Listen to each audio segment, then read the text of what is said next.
And who the hell are you supposed to be? Ling Han's voice cut through the air, cold and jagged. His gaze shifted to the green-clad youth, stripping away any pretense of respect. You dare address me with such filth in your mouth? HMPH. I can smell the rot on your character from here. And Shui Ming barked. His eyes turned into predatory slits, locking onto Ling Han as a suffocating, violent aura began to bleed from his pores. He was an elite of the gushing spring tier, and he was unleashing his spiritual pressure like a hammer. It was a move designed to break a man's knees before the first punch was even thrown. Ling Han didn't even blink. Yesterday's 7-second star pills had forged his divine sense into a fortress of tempered steel. To shake a soul like his, you'd need the crushing weight of a spiritual ocean-tier titan. To Ling Han, and Shui Ming's terrifying aura felt like a lukewarm breeze. And Shui Ming's sneer faltered. Why isn't the boy trembling? Why isn't he choking on my pressure? This isn't Shui Ming, team leader of the 7th Discipline Squad, a black-clad student announced, stepping forward to bridge the awkward silence. And more importantly, Feng Luo added silently, his face twisting with hidden malice, he is my brother's most loyal dog. Feng Luo was vibrating with anticipation. The trap was set, the evidence was cooling in the box, and he had a gushing spring executioner ready to swing the axe. There was no escape. I'm a busy man, and I'm done wasting breath on a thief, and Shui Ming snapped. Lead us to your room, we're gutting the place. Ling Han tucked his hands behind his back, looking utterly bored. By what right? Do you have a warrant, or just a loud mouth? Are you obstructing the discipline committee? Do you want to find out how deep our cells are?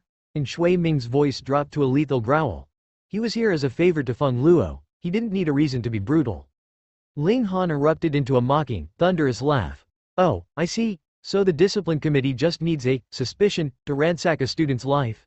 In Gu case, I've lost a bar of soap, and I suspect Wu Song Lin has it tucked away in his robes. Why don't you heroes go and toss his laboratory? Pooh. The group collectively gagged. The air left the room. Wu Song Lin? The head of the alchemy department? A black-grade high-level alchemist whose status rivaled the city's masters? Searching his quarters wasn't enforcement, it was a suicide mission.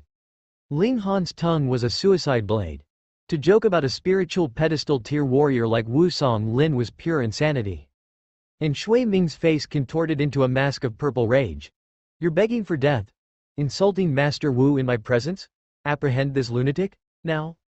I'd love to see you try, Ling Han said, his smile turning razor-sharp as he looked at the rest of the squad.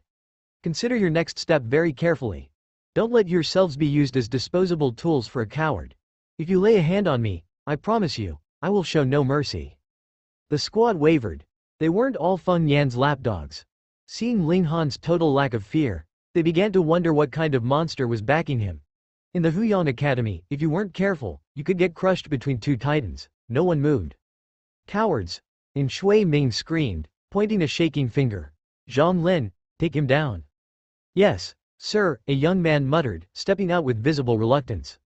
Zhang Lin knew exactly what this was. A personal vendetta between Feng Luo and Ling Han. He was being used as a pawn, but unless he wanted to quit the committee, he had to play his part. He dropped into an aggressive stance. He was in the 9th layer of the element gathering tier. Ling Han was a mere 5th. This should be over in seconds. Junior brother, just surrender, Zhang Lin said, his muscles coiling.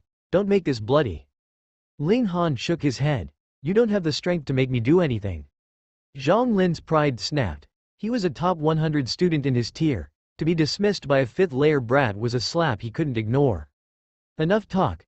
Take him. And Shui Ming urged. Forgive me, then. Zhang Lin lunged. Mo Gao's hand flew to his sword.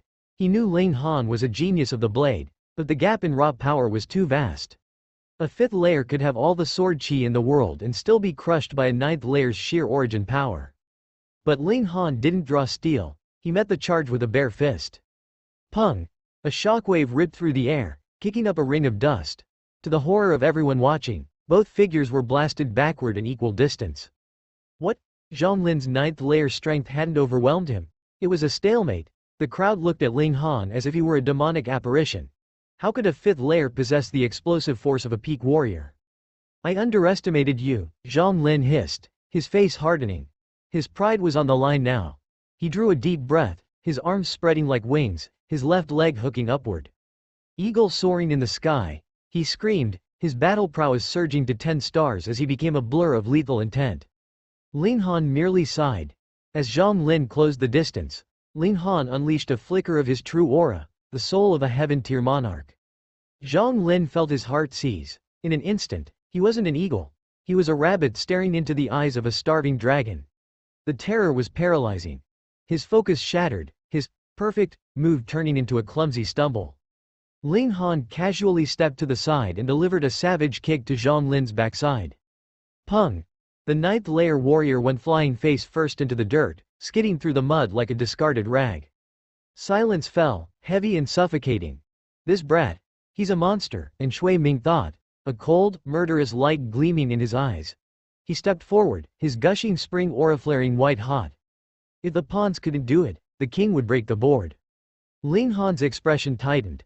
A gushing spring warrior was no joke. Their battle prowess was over 20 stars, a level of power that could turn an element-gathering martial artist into paste. Back off! Mo Gao snarled, stepping in front of Ling Han, his sword finally hissing out of its scabbard. If you want to touch my student, you had to go through me first. And Shui Ming's resolve wavered, but only for a flicker of a second. Mo Gao was a fossil, a washed-up drunk of a teacher, but he still held a title in this academy. Insulting him was a bureaucratic nightmare. But Ling Han, against this brat, and Shui Ming had justice strapped to his hip like a jagged blade. The stolen goods were already nestled in the dirt of that courtyard. A trap waiting to snap shut. Once the evidence was dragged into the light, who would give a damn if Shui Ming had to break a few of the thief's ribs during the arrest? In this world, the fallen have no voices. But a teacher was a different beast entirely. Teacher, step aside. Let me handle this trash, Ling Han said, his voice terrifyingly calm as he gently nudged Mo Gao. And Shui Ming was strong, a second-layer gushing spring warrior. But Ling Han had survived far worse than a posturing student. Ling Han, are you insane? Mo Gao's eyes wide with horror. He had stepped in because he knew his title was a shield. Ling Han had no shield. No matter how much of a freakish monster the boy was. A fifth-layer element-gathering student trying to trade blows with a gushing spring elite was nothing short of a death wish. Trust me, teacher, Ling Han said, a chilling smile playing on his lips as he stepped into the open. Ha ha ha ha. I'll credit you for one thing, brat. You got balls. And Shui Ming roared, his predatory joy overflowing. The obstacle was gone. The prey had walked right into the slaughterhouse. Ling Han shook his head, his eyes pitying. You're just a lackey, a dog on a leash. What right do you have to bark at me? I think I'll start by shattering every last tooth in your mouth. You arrogant piece of... And Shui Ming's aura exploded, his fist coiling to strike. Enough of this disgraceful noise, have you no shame? A voice like rolling thunder shattered the tension. The crowd spun around to see a tall, powerful figure draped in embroidered robes. He moved with a heavy, royal gravity that forced the air out of the lungs of everyone present. The third imperial prince, Qi Feng Yun. Behind him, the crimson-haired beauty followed, her fire-colored lips and lethal curves drawing every eye. Though every student quickly looked away, terrified of being caught staring at the prince's property. Greetings, your highness. The mob collapsed to their knees as one, hitting the dirt in a desperate show of loyalty to the man who might one day rule them all. Only Ling Han remained standing. He stood as straight as a spear, his spine made of tempered steel. In his past life, he was a heaven-tier monarch. There was not a soul in this world qualified to make him hit the dirt. His cultivation was gone, but his pride was eternal. Rise, the prince said, his hand waving dismissively. His eyes swept the scene. Explain this chaos. Your highness. And Shui Ming was screaming with triumph inside. The prince was here. The man whose token had been stolen was standing right in front of the thief. The punishment wouldn't just be expulsion, it would be an execution. And Shui Ming wasted no time vomiting out his version of the truth. He painted a picture of a diligent discipline committee following a trail of clues left by a devious thief, leading them straight to Ling Han's door to recover the prince's sacred token. As the prince listened, his expression turned unreadable. A dark, hollow look settled in his eyes. He knew because he had personally handed Ling Han a violet token the day before. Why would a man steal what he already owned? It didn't take a genius to see the greasy fingerprints of a frame-up all over this. And he knew exactly which rat had set the trap. Feng Luo, sensing the prince's dark mood, decided to pour more oil on the fire. Your highness, it is my failing. I begged for the token from my brother and let it slip into the hands of this gutter rat. Please, punish me for my negligence." He bowed his head, hiding a venomous smirk. If he had to take a slap on the wrist for losing the token, it was a small price to pay to see Ling Han buried alive. He felt like a master of shadows, a genius of manipulation. The prince shot a long, meaningful look at Ling Han, then turned his icy gaze back to Shui Ming. "And so, what is your brilliant plan?" "We must gut his room, Your Highness. We have absolute proof your token is hidden inside." Shui Ming barked, his confidence absolute. The prince smiled, a cold, jagged thing. He looked at the rest of the discipline committee. "And the rest of you? Do you all swear this boy is a thief?" The squad shuffled their feet, the bravado draining out of them. They weren't stupid. They saw the prince's strange reaction. They were just here for the academic points and to kiss Shui Ming's boots, but if this blew up, they didn't want to be the ones holding the fuse. We only follow orders, Your Highness. We aren't certain of the details." Shui Ming hissed through his teeth, but he didn't care. Once the badge was found, the details wouldn't matter. "Your Highness, this brat has resisted us at every turn. Give me the word, and I'll break him right now." "Wait," Ling Han interrupted, a soft, mocking laugh escaping him. "Don't choke on your own spit, Shui Ming. I'm a model student. I'd love to cooperate. I just happen to hate your face. But since the prince is here to witness my innocence, by all means, let's go search my room." Shui Ming blinked. He expected a fight, a desperate struggle. Instead, the boy was inviting them in. He must think he hid it well enough, Shui Ming thought, a cruel sneer returning. "Idiot. You're walking to your own funeral." Ling Han turned and began to lead the way, walking with a calm, predatory grace. The prince followed, and the mob trailed behind them. To any bystander, it looked as though Ling Han was a general leading a massive battalion of soldiers. Shui Ming realized how it looked and surged forward to overtake Ling Han. He couldn't let the thief look like the leader. "What are you glaring at?" Ling Han mocked, not even breaking his stride. "Something wrong with your eyes? And more importantly, why is a mere commoner like you walking in front of the third imperial prince? Are you declaring yourself his superior? Is this treason I'm seeing?" The accusation hit like a physical blow. Shui Ming nearly stumbled over his own feet. His face went from red to a sickly, pale white. He shot a frantic look back at the prince and saw Qi Fengyun's brow furrow in feigned displeasure. I was just, you were walking in front just now," Shui Ming stammered, his voice cracking. "I'm the one showing you the way, you fool," Ling Han spat. "Unless you want to lead everyone into a wall, I have to walk in front. But you're just a dog. Why are you stepping ahead of royalty? Is your head full of rocks?" Don't slander me." Shui Ming was sweating now, his heart hammering against his ribs. One sentence from Ling Han had turned a search party into a political minefield. "Enough," the prince said, his voice dripping with boredom and irritation. "He told you to search, so search, now." "Yes. At once." Shui Ming gasped, desperate to change the subject before Ling Han could dig his grave any deeper. "Start the search. Tear the place apart." Shui Ming barked, his finger trembling with a jagged, manic energy. The trap was about to snap shut, and he could already taste the copper tang of Ling Han's ruin. "Wait!" Ling Han's voice cut through the air like a cold blade. "What? Has your conscience finally started screaming? Are you afraid now, you little thief?" Shui Ming sneered, his face twisting into a mask of pure, curdled arrogance. Ling Han didn't even look at him. He kicked the door open and whistled. "Hu Niu." Shoo! A golden blur streaked through the air. Hu Niu launched herself from the shadows and latched onto Ling Han's chest. The girl had the patience of a starving wolf. Ling Han had ordered her to stay put while he dealt with the trash, and she was vibrating with a feral, territorial heat. To her, every person standing in that yard was a trespasser marked for slaughter. Her lips peeled back, revealing needle-sharp teeth that glinted in the light. "All right," Ling Han whispered, stroking her hair. "Go ahead, gut the place." Shui Ming's eyes narrowed. He shot a suspicious glare at the girl, wondering if she was concealing the stolen goods beneath her rags. But he dismissed it instantly.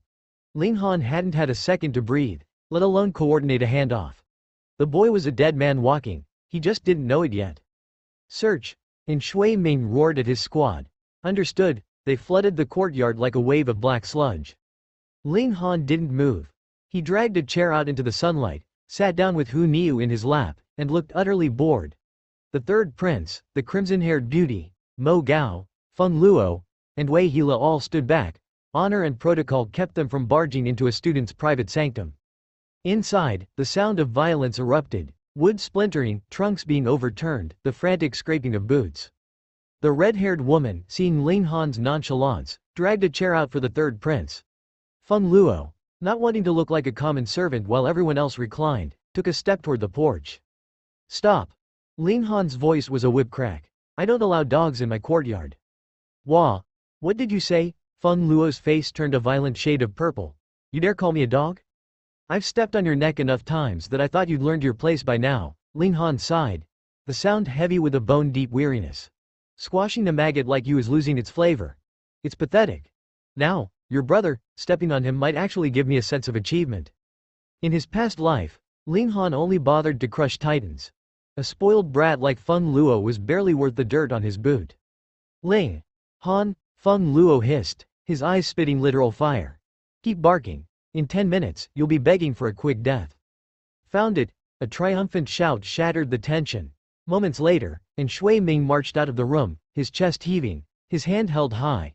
Clutched in his fingers was a shimmering violet badge. Ling Han, and Shui Ming hissed, his smile a jagged scar across his face.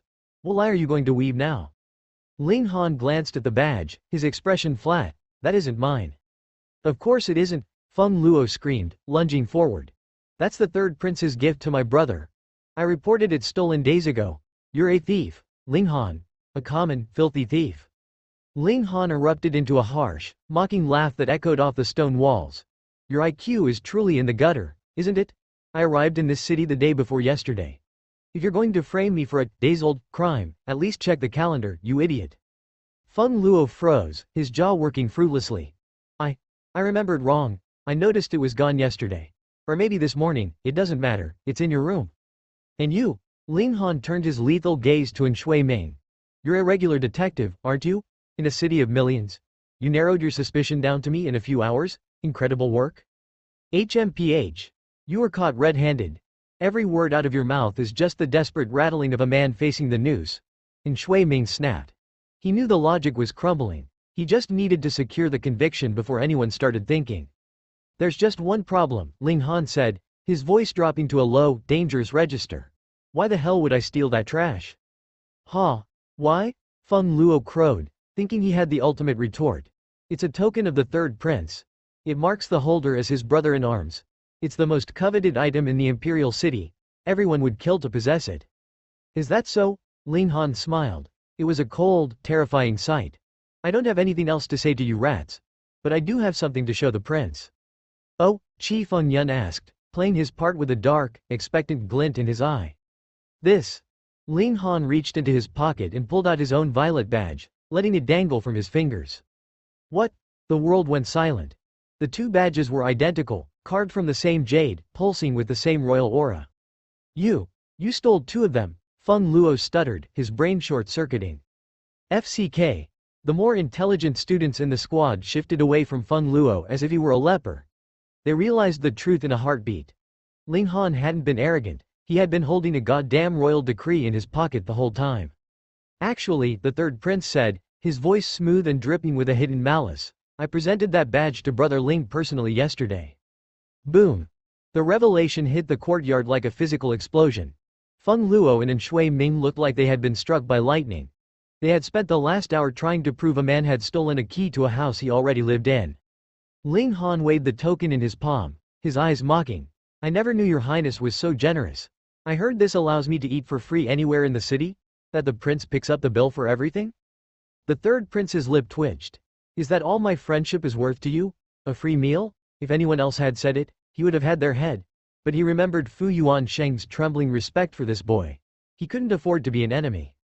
Haha, I am the host here, the prince said, his voice tight. Of course I am responsible for my guest's appetite. I hope you don't regret that, Ling Han said, casting a glance at Hu Niu, whose eyes were already gleaming with the thought of an infinite feast. Never, the prince said firmly. He had no idea that in 30 days, the sheer volume of Hu Niu's bill would make him weep. Let me ask you a question, you pathetic excuse for a schemer, Ling Han said, his voice dropping into a low, predatory hum as he stepped toward Feng Luo. Since I already hold a token from the prince himself, why the hell would I risk my life to steal yours? Do you think I collect them like scrap metal? Ling Han's smile didn't reach his eyes. He had known since Wei Heili's clumsy intrusion the night before that a trap was coming.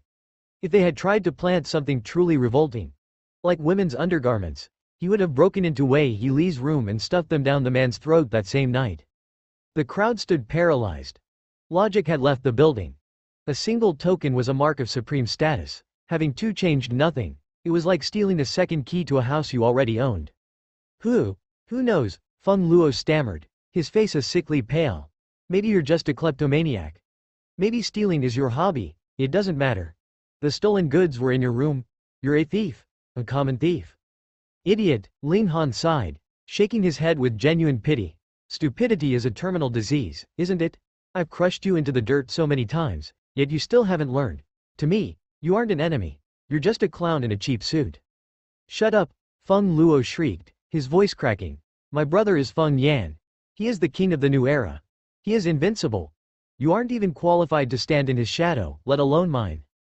You're too loud. Ling Han's expression went stone cold. He began to walk toward Feng Luo, the air around him thickening with killing intent. It seems your memory is as short as your wit. You need another reminder of what happens when you bark at me. What are you doing? Get back, Feng Luo scrambled away, his heels catching in the dirt. He knew he was no match for the monster in front of him. Can't you tell? I'm going to thrash you until you can't scream. I'm truly worried about your brain, Feng Luo. Ling Han adjusted his grip on Hu Niu with one arm. Against a weakling like Feng Luo, whose cultivation was built on a foundation of expensive pills and zero talent, one arm was more than enough. Ling Han, you dare! And Shui Ming barked, his face flushed with fury. You're going to assault a student in front of the discipline committee? Do you think I'm invisible? I'll deal with you later. Ling Han threw the words over his shoulder, his eyes dark as a moonless night. He looked at the third prince. Your Highness, do me a favor. Don't let this dog interfere while I work. The courtyard went deathly silent. Ordering the prince? In the imperial city, only the emperor himself spoke to the third prince with such casual authority. The third prince rubbed the bridge of his nose, a wry smile tugging at his lips. Don't worry, brother Ling. Consider it done. To him, the choice was simple. Feng Yan had potential, but Ling Han had the absolute, unwavering backing of a grandmaster alchemist. It wasn't even a contest. Pooh! The squad almost choked. The prince had actually agreed to act as Ling Han's bodyguard. This was a fever dream. Ling Han didn't feel honored. He felt he was giving the prince face by even asking. In his past life, emperors had crawled through glass for a moment of his time. Ling Han, and Shui Ming roared, taking a step forward. He was Feng Yan's lapdog. If he watched Feng Luo get mauled, his life was over anyway. Stay exactly where you are, the crimson-haired beauty hissed, blurring into motion. She blocked in Shui Ming's path, her hands flicking to her waist to draw two crystalline daggers that shimmered with a lethal, blue frost. Your Highness, this is the academy, don't make this difficult for me, and Shui Ming ground out through gritted teeth. Who do you think you are to talk about difficulty? The woman snapped, her blades humming. The prince said nothing. He didn't need to. His presence was a wall of royal iron. Ling Han ignored the standoff and closed the distance to Feng Luo. Don't come near me. Get back. Feng Luo turned to bolt, his terror finally overriding his pride. Ling Han vanished. He reappeared a second later, his hand snapping onto Feng Luo's collar like a vice. With a violent wrench, he slammed Feng Luo into the dirt. Pong. They say pain is the best teacher, Ling Han whispered, standing over him. I broke every tooth in your head 2 days ago, and yet here you are, begging for more. Do you truly not know how to spell the word, death? Ling Han. My brother. Feng Yan will kill you, Feng Luo screamed, clutching his last pathetic shield. I know. You said it 1,000 times. Ling Han's foot lashed out. Pung. Pung. Pung. The sound of meat being pulverized echoed through the courtyard. Ling Han gave him a systematic, brutal thrashing. When he finally stepped back, his clothes weren't even ruffled. Now, Ling Han said, looking down at the bloody mess on the ground. Tell everyone the truth about your pathetic little setup. I didn't. Feng Luo groaned, his face swelling. He knew that if he confessed, he'd be expelled instantly. Still stubborn? Hu Niu, come help, Ling Han invited. The little girl didn't need to be told twice. She pounced with a feral shriek.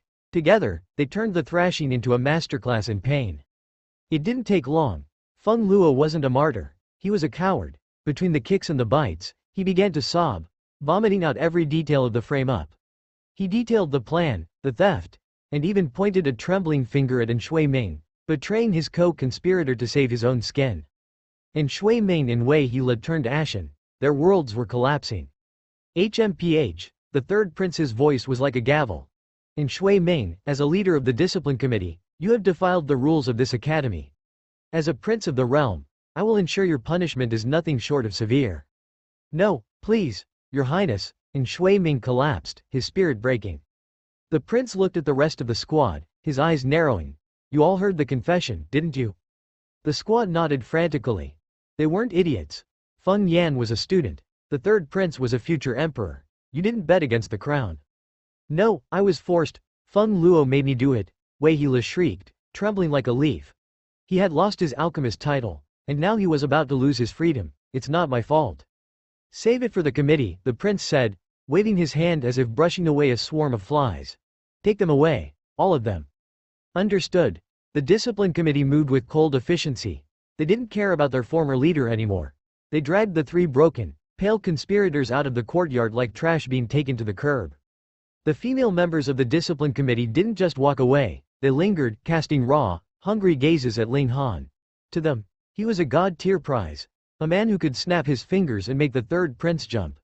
In a brutal world like Rain Country, securing a man who commanded royalty was more than a romance. It was a survival strategy worth dying for. Brother Ling, the third prince said, his smile now carrying a jagged edge of genuine shock after the crowd vanished. I knew you were talented, but I never dreamed Grandmaster Fu held you in such terrifyingly high regard. The prince hadn't just handed over his token out of kindness. He had smelled power on Ling Han back at the pavilion, but after returning to grill Fu Yuansheng, the old alchemist's vague, trembling answers had sent a chill down the prince's spine. He realized then that Ling Han wasn't just an asset, he was a kingmaker.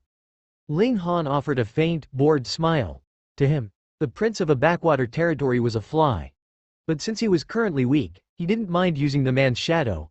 If he plays his cards right, Ling Han thought, maybe I'll actually let him sit on that pathetic throne. They spoke for a while, the prince skillfully weaving a web of charm before taking his leave. He was a shark. He knew you didn't catch a leviathan like Ling Han in a single day. By noon, the air changed again. Wu Songlin arrived, his hands shaking as he delivered 10 monetary notes, 10 million silver coins. Thank you, young Master Han, the old master whispered, his voice thick with a gratitude that bordered on worship. To an outsider, Wu Songlin looked insane, paying a fortune to a teenager and thanking him for the privilege. But the major origin spirit replenishing technique Ling Han had gifted him was a divine secret. Money was trash compared to the immortality of such knowledge. Ling Han took the silver without a word of thanks. He needed the funds for now, but he knew that once he reached the flower blossom tier, this paper would be as useless as dead leaves. After a few brutal pointers that left Wu Songlin's brain smoking with new revelations, the old man scurried away, and Lu Yu Tong arrived with Ling Zizan. They set about preparing a massive, gluttonous lunch, a mountain of meat intended to sat the bottomless pit that was Hu Niu. I'm sorry, Lu Yu Tong said suddenly, her voice dropping into a somber, ashamed tone. For what?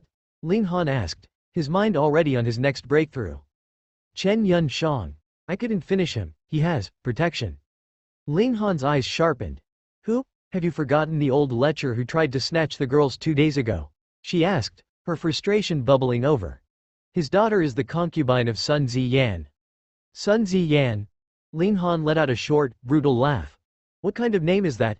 Did his parents want people to call him grandson for the rest of his life? Don't joke, Ling Han. The Sun clan is one of the 8 great clans. Sun Ziyan is their golden boy, 25 years old and already in the gushing spring tier. He dotes on that girl. And when the Lu clan moved against her father, Sun Ziyan stepped in personally. My clan. They don't want a war with the Suns over a minor grievance. Ling Han's expression flattened. So the Lu clan tucks their tail and runs. Fine. If your family is too weak to crush a flea, I'll do it myself. Lu Yu Tong flinched. She had promised him justice and delivered nothing but excuses.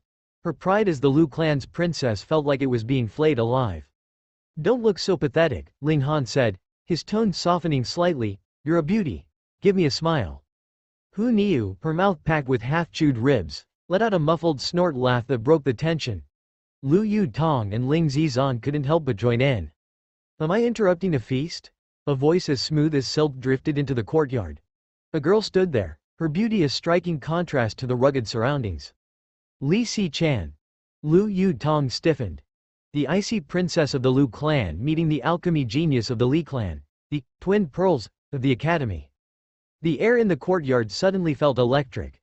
These two rarely crossed paths, one a master of the blade, the other a master of the cauldron.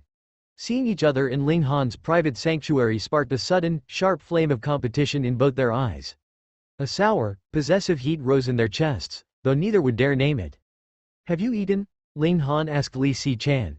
"No," she lied instantly, her eyes never leaving Lu Yu-tong. "Sit. Eat," Ling Han commanded.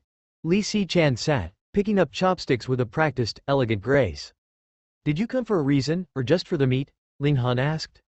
"There's been an earthquake," Li Si-chan said, her voice turning serious, dropping a bombshell that silenced the table. "An underground river has breached the surface near the city." And Ling Han. "Ancient spirit tools are floating out of the darkness with the current. The city is going to go mad." "What?" Lu Yu-tong bolted upright, her chair skidding harshly against the stone. "Something like that. In a place like this, it's impossible." Spirit tools were not mere weapons. They were the crystallized essence of monsters. Warriors of the spiritual ocean or higher who had bled their own soul and energy into a medium for decades. To forge one was to sacrifice a third of a lifetime. In a backwater-like rain country, finding even a rusted fragment was like finding a piece of the heavens. But Ling Han? He didn't even pause his chopsticks. In his past life, a heaven-tier sovereign wouldn't be caught dead without a dozen spirit tools orbiting him like lethal moons. He had seen tool masters command hundreds in a storm of steel that could level mountains. Compared to the Black Tower pulsing in his own dantian, a god-tier relic that had obliterated his previous form, these floating trinkets were garbage. He didn't need to scavenge. He just needed to break through to the gushing spring tier, unlock that tower, and become the master of his own destiny again. "How can you sit there so damn calm?" Li Si-chan hissed, staring at him as if he were a statue. When she had heard the news, her heart had nearly hammered out of her chest. But Ling Han, he looked like he was listening to a weather report. Ling Han offered a thin, agonizingly peaceful smile. "It's just a few tools. What's the fuss?" "Just a few tools?" Li Si-chan nearly choked. "For people like us, one spirit tool is the difference between life and a messy death. It's a massive surge in battle power. You're pretending, aren't you? You have to be." She leaned in, searching his eyes for a flicker of greed, a spark of excitement. She found nothing but a serene, bottomless abyss. "Why haven't I heard a whisper of this?" Lu Yu-tong asked, her voice tight with a sudden, sharp insecurity. She was the Lu clan's crown jewel. If the world was breaking open, why was she the last to know? Li Si-chan let out a long, theatrical sigh, casting a look of pure, jagged pity at her rival. Before Lu Yu-tong could snap, Ling Han intervened. "Don't let her get to you, Yu-tong.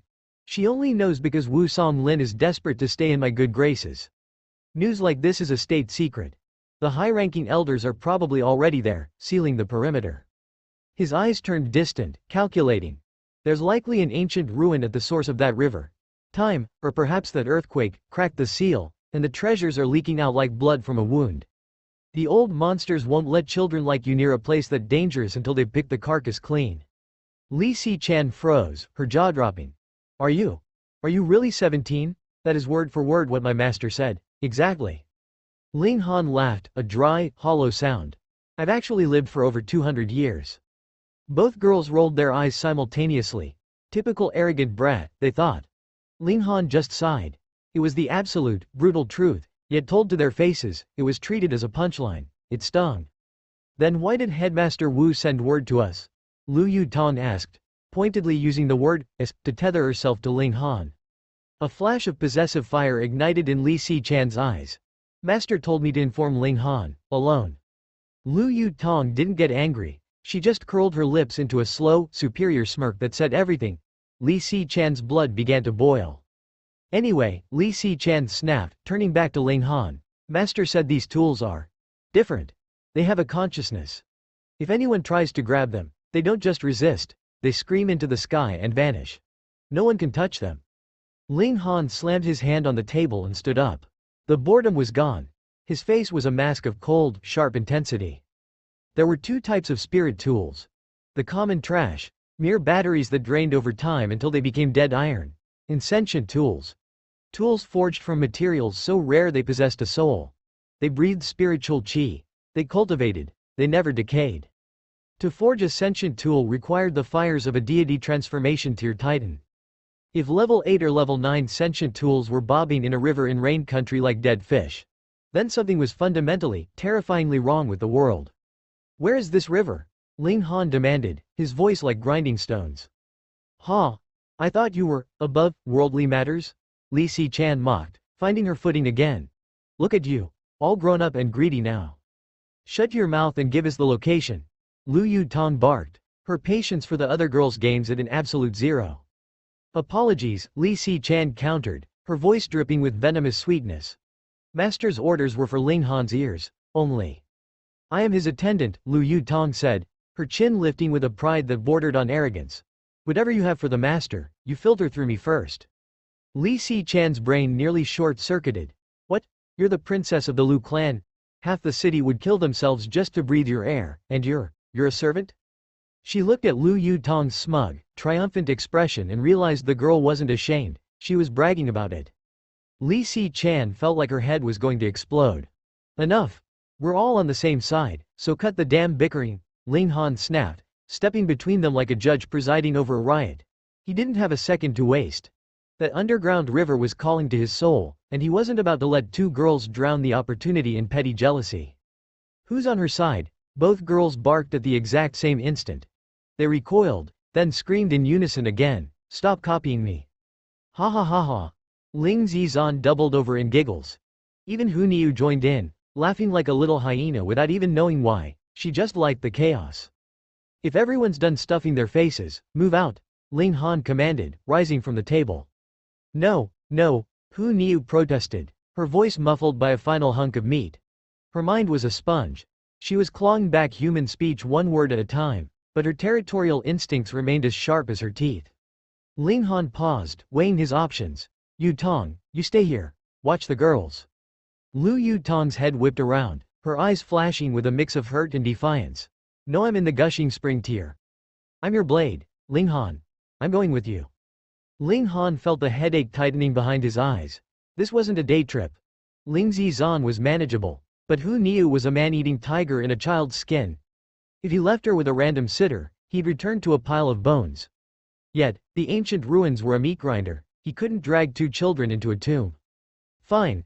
We're taking them to Wu Song Lin, Ling Han decided. Li Si-chan's jaw dropped. My master? A black-grade high-level alchemist, headmaster of the entire department. And you're turning him into a babysitter? He's going to have a stroke. Ling Han didn't care. Hu Niu was a force of nature. If she tore the academy apart while he was gone, only a man of Wu Song Lin's status could bury the scandal. Once Hu Niu was finally sated, they marched the mini-menagerie over to Wu Song Lin's estate. The old master didn't just welcome them, he practically bowed, receiving Ling Han like a visiting deity. When Ling Han dumped the babysitting duty on him, the old man didn't even flinch. He just took the opportunity to beg for more insights into the major origin spirit replenishing technique. Ling Han gave him a brief, brutal lecture on the mechanics of the soul, pried some intel about the river out of him, and left with Li Si-chan. They hadn't cleared the estate grounds before a shadow blocked their path. A man, mid-20s, swaggered toward them. He had the face of a model and the soul of a gutter rat. His robes hung open to show off his chest, radiating the stench of a privileged delinquent. Li Si-chan's face curdled with disgust. Si-chan. The man crowed, his eyes roiling with a filthy, naked lust. He lunged forward as if to grab her hand, his leer enough to make anyone's skin crawl. Li Si-chan flicked to the side, her voice trembling with cold rage. Wu Zhongyi, keep your hands to yourself. And I've told you 1,000 times, address me as aunt. TCH, you arrogant BTCH, the man, Wu Song Lin's grandson, spat. A jagged, cruel smirk split his face. Forgotten your debts already? If my grandfather hadn't plucked you out of the gutter, the He clan would have stripped you naked and raped you to death in the streets by now. You, Li Si-chan turned deathly pale. The sheer vulgarity hit her like a physical blow, her petite frame shaking with the urge to vomit or kill. Am I lying? Wu Zhongyi sneered. You know what that He clan brat is like. He doesn't just break girls, he does it for an audience. If it wasn't for the Wu name protecting you, you'd be a used-up rag by now. And now you think you're too good for me? You think your wings are grown? Ling Han watched, the pieces clicking into place. This piece of trash was the grandson of the man he just entrusted with his children. A spoiled brat obsessed with his grandfather's ward. I will repay my debt to the master with my life if I have to, Li Si Chan hissed through gritted teeth. Great, pay up then. Wu Zhongyi grinned, a perverted glint in his eyes. My parents think we're a perfect match. Let's just get married tomorrow. I'm sure they'd love to watch me finally break you. Hey, pig face. You're having some pretty loud delusions for a guy who looks like a farm animal. Ling Han stepped in front of Li Si Chan, his voice a flat, dangerous monotone. And your name is garbage too. Wu Zhongyi, no loyalty. Your parents knew you were scum the day you were born. Who the hell are you? Wu Zhongyi blustered, PA. Ling Han's hand was a blur. The slap echoed like a gunshot. I have a very low tolerance for filth coming out of people's mouths, Ling Han said calmly, inspecting his palm. Wu Zhongyi staggered, clutching his stinging cheek. You called me a pig. I wasn't insulting you. I was stating a biological fact. Look at your nose. Look at your eyes. Tell me which part of you isn't a swine? Ling Han asked, his tone mockingly polite. You dare, you hit me, do you know who my PA? The second slap sent Wu Zhongyi spinning like a top. He did 4 full rotations before collapsing into the dirt. And I also hate people pointing at me, Ling Han added, his voice chillingly level. It's remarkably rude. Don't they teach you manners in the pigpen? Wu Zhongyi scrambled to his feet, pointing a shaking finger at Li Si Chan. You ungrateful whore. You bring an outsider to beat me? I'll show you. One day you'll be screaming under me, and I'll make sure you regret. Ling Han didn't wait for the finish. He snatched a heavy stone from the path and slammed it into the side of Wu Zhongyi's head with sickening force. Crack. The man dropped like a sack of stones, silent and motionless. You didn't kill him, did you? Li Si Chan gasped, her face drained of color. Despite her hate, he was the master's only bloodline. If he was dead, the Wu family died with him. Relax. I know exactly how much bone to break, Ling Han said, tossing the rock aside. He'll be bedridden for 2 weeks. And with any luck, he'll have a few gaps in his memory. He might forget the last few months. Consider it a mercy. Li Si Chan stared at the unconscious body, then at Ling Han. She was horrified, but deep down, a spark of fierce, burning gratitude flickered in her chest. Leave him. Someone will trip over him eventually, Ling Han said, reaching out and firmly taking Li Si Chan's hand. He pulled her away, leaving the trash in the dirt where it belonged.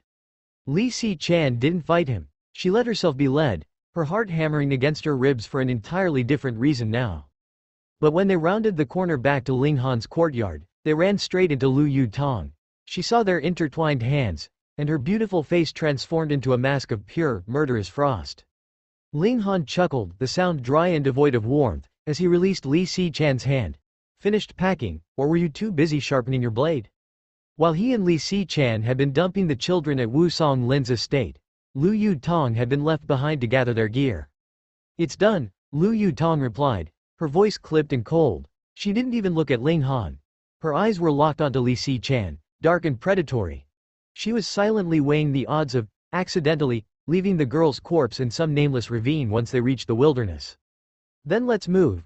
Ling Han's eyes gleamed with a raw, hungry anticipation. What kind of ancient nightmare lay at the source of that river? What kind of place vomited out high-level sentient tools as if they were common refuse? They spurred their horses, tearing out of the imperial city toward the blood-gushing mountain, 2,000 miles away. The name wasn't just poetic. The mountain was a jagged monolith that periodically spat out rivers dyed a sickening, visceral red, as if the earth itself were hemorrhaging. To save time, they rode like demons, pushing their mounts to the brink of exhaustion. I grew up in the dirt, an orphan, Li Si Chan began as they rode, her voice thin and filled with a bitter, haunting resonance. My talent in alchemy was my only escape from the gutter, but beauty is a curse for a girl with no name. As I grew, I wasn't a person anymore, I was a prize. She glanced at the horizon, her knuckles white on the reins. I didn't have a great clan to shield me like Miss Lu. I had to hide in the shadows, praying to be invisible. But the 7th young master of the He clan found me. He was going to break me. If my master hadn't intervened and taken me as his disciple, I would have been a discarded, broken toy long ago. It was a story designed to draw blood from a stone, but it only made Lu Yutong's jaw tighten until it nearly snapped. Look at her, Lu Yutong thought, her heart burning with a savage, jealous heat. playing the tragic victim to earn his pity. Poor, beautiful Si-chan, while I'm just the privileged princess of the Lu clan. The journey was a blur of dust and silence. They covered 800 miles a day, fueled by a grim determination. On the third day, the blood-gushing mountain loomed over them, a terrifying, vertical spire that pierced the clouds like a spear aimed at the throat of God. It was a mountain of titans, covered in ancient trees that stood 1,000 meters tall, yet the woods were eerily silent. No birds sang. No beasts roamed. It was a graveyard of giants. They found the underground river easily. The earthquake had torn the earth open, revealing a 100-foot wide chasm filled with crystal-clear water so cold it felt like needles against the skin. They tracked the flow upstream until they hit a wall of bamboo and iron. Halt. One more step and you're dead. A man, built like a fortress of muscle and scars, stepped into their path. His aura was suffocating, the 9th layer of the gushing spring tear. Seventh uncle. Lu Yu Tong shouted, pushing to the front. Yu Tong, the man, Lu Biyu Cheng, gasped, his eyes wide. What the hell are you doing here? This is a restricted zone. Only the Emperor and the 8 clans even know this place exists. We are here as the personal representatives of Headmaster Wu Songlin, Ling Han said, his voice flat and authoritative. What? Lu Biyu Cheng's face twisted in disbelief. This river was the greatest treasure hoard in the history of the Rain Country, and the alchemy headmaster had sent. Children? Is this some kind of sick joke? The proof is in the ink, Li Si-chan said, handing over a sealed letter. Lu Biyu Cheng snatched it, but he didn't dare break the seal of a black-grade alchemist. Follow me, and keep your mouths shut. As they walked, Ling Han watched the riverbank. Martial artists stood like statues every 10 meters, their eyes bloodshot from staring at the water. Further up, a massive fishing net of reinforced fiber spanned the river. It's coming. Get ready, someone screamed. Everyone froze. Ling Han's eyes locked onto the water. A jade bottle was bobbing downstream. It was scarred, chipped by the ages, but the seals engraved upon it pulsed with an ancient, terrifying Dao. A spirit tool. Level 8, at least, Ling Han realized, his heart skipping a beat. This wasn't a weapon, it was a living entity. The bottle hit the fishing net and stopped for a fraction of a second. Then, a seal on its neck flared with a blinding light. Pooh! The reinforced net was shredded as if it were made of wet paper. The bottle continued its journey, indifferent to their efforts. Downstream, 3 martial artists lunged into the water, their hands outstretched in a desperate, greedy grab. Shoo! The jade bottle didn't just resist, it ignited. Like a falling star launched in reverse, it tore out of the water and shot into the sky, leaving a streak of white light before vanishing into the clouds. Gone. Just like that. Ling Han watched the empty sky, his mind racing. He understood now. The nets were too weak to hold them, and human touch triggered their sentient flight response. They were trying to catch ghosts with their bare hands. Tell me, Ling Han said, turning his cold gaze to Lu Biyu Cheng. Has a single soul actually managed to catch one of these things, or are you all just standing here watching your future fly away? Lu Biyu Cheng cut a sharp, sideways glance at Ling Han, a vein throbbing in his temple. This brat. This little junior actually had the audacity to interrogate him? Did he have zero concept of standing? Or was he just suicidal? Only the presence of his niece kept Lu Biyu Cheng from backhanding the boy into the river. He forced his expression into a dark, stony mask. We've captured a few, he spat, his voice like grinding gravel. But they were the broken ones. The spirits inside had already rotted away or shattered, making them little more than heavy scrap. That is the only reason we could drag them from the current. Let me see them, Ling Han commanded. That was the final straw. Lu Biyu Cheng's restraint snapped. These weren't just items, they were priceless relics of a lost age. Even a shattered spirit tool held the martial intent of ancient titans. Researching those seals could be the key to birthing a new generation of spiritual infant-tier elites, catapulting the entire Rain Country into a new era of power. And this child thought he could just look at them? Even Lu Biyu Cheng didn't have the clearance to touch those relics. HMPH. Stop daydreaming, he barked, though he kept his hands at his sides. For Lu Yu Tong's sake, he would give the boy a warning instead of a beating. Seventh uncle. Lu Yu Tong hissed, her anxiety peaking. But when she saw Ling Han's face, calm, bored, and utterly unimpressed, she felt a strange surge of confidence. What's the harm in letting him look? It's not like they'll break under his gaze. Lu Biyu Cheng nearly vomited blood. Was this his niece? The pride of the Lu clan? Had her brain rotted away?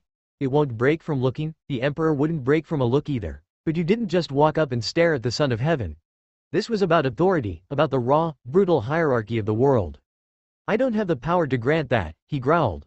You'll have to talk to the officials in charge. Then why the hell didn't you say that first? Ling Han shook his head, a mocking glint in his eyes. Why act so high and mighty if you're just a messenger boy with no real say? Damn! Lu Biucheng's vision went red. This brat was vicious. One little rebuke, and Ling Han had waited for the perfect moment to shove the man's insignificance back down his throat. He wanted to kill him. He truly did. But the token in Ling Han's hand was Wu Song Lin's. If he touched a hair on the boy's head, the Lu clan would force him to crawl on his knees to the alchemy department and beg for a slow death just to keep the peace. He swallowed his fury, gave a guttural humph, and marched forward in silence. Ling Han let a small, predatory smile play on his lips. He wasn't truly offended by a worm like Lu Biucheng. He just enjoyed watching the man squirm. If you're going to be blind to the tiger in front of you, you deserve to get clawed. They reached the main camp, a cluster of tents dominated by a massive pavilion in the center. Lu 7, why are you dragging children into a war zone? A middle-aged guard asked, his face a map of confusion. They're Wu Song Lin's, fully endorsed representatives, Lu Biucheng muttered, finding a sick satisfaction in watching the guard's jaw hit the dirt. If he had to be humiliated by this news, everyone else was going to suffer it too. Inside the main tent, 3 high-ranking officials sat like vultures over a map. When they saw the representatives, they looked like they'd seen a ghost. 2 element gathering brats and a girl? Representing the most powerful alchemist in the country? Master's token. And his letter, Li Si-chan said, laying them out with icy precision. The officials pored over the items. The handwriting was unmistakable. They would still verify it with the capital, but for now, the law was the law. Fine, one official said, his voice dripping with skepticism. Stay. You can join the rest of the fishermen at the riverbank. Ling Han claimed his own tent, leaving the 2 twin pearls to share a space, a thought that surely promised its own kind of chaos. As he settled in, Ling Han mapped out the players. The imperial family. The 8 great clans. Huyang Academy. They were all here, clawing at the water. They had excluded the Heaven's Medicine Pavilion, fearing that if a transnational organization got wind of this, the surrounding empires would descend like locusts to pick Rain Country clean. The real mystery was the source. Why couldn't they reach it? The spiritual ocean elites had tried to dive upstream, only to hit an invisible, insurmountable wall. A seal that defied logic. In a land where spiritual pedestal elites were rare and mostly in seclusion, no one had the power to break through. Ling Han led the girls to the bank. It was a bizarre sight. The most powerful warriors in the country standing like common peasants, clutching bamboo poles and nets, eyes wide with a desperate, pathetic greed. Another one, someone roared. Upstream, a saber appeared. It wasn't just floating, it was gliding, its blade cutting the water with a cold, ancient hunger. How could something as massive as a heavy saber float so effortlessly on the surface of the water? This was the supernatural essence of a spirit tool.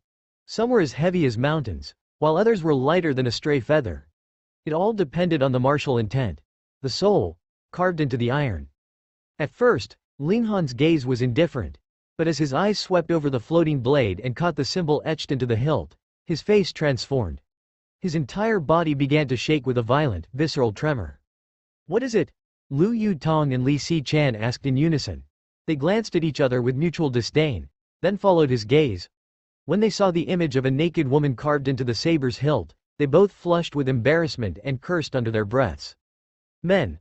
All of them lecherous, even Ling Han. Ling Han didn't hear them. He couldn't stop staring. It was as if he were looking at a ghost. In his past life, he had taken 4 disciples. 2 followed the path of alchemy. 2 followed the path of war. Of the warriors, one was Chen Ruijing, stoic and mature. The other was Zhang Yufeng, feral, lively, and a self-proclaimed, eternal romantic. Zhang Yufeng had a depraved, unmistakable habit. He insisted on carving the likeness of a naked girl into his weapons. And his weapon of choice? The saber. Was this Zhang Yufeng's blade? Ling Han had never seen this specific saber, but the number of deity transformation tier masters who carved smut onto their weapons was precisely one.